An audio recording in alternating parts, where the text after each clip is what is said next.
Job లేకుండా ఖాళీగా ఉన్నోడు ఏం చేస్తాడు? నేను చూపిస్తా.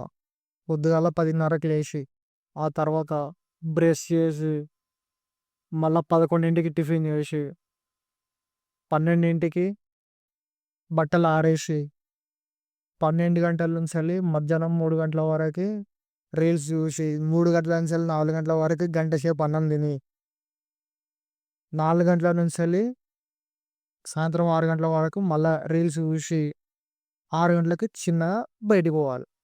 ఎక్కడికి పోతానమంటే తెలవది. కానీ బయటికి పోవాలి.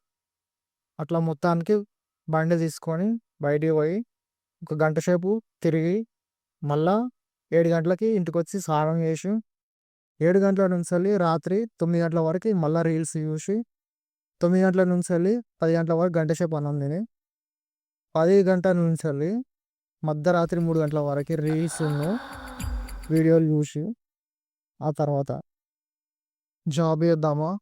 మన ముఖానికి రాదు. పోనీ బిజినెస్ చేద్దామా? పైసలు లేవు. ఎందుకొచ్చినాయి ఈ లొల్లి? దుడ్డ మూసుకొని పండ.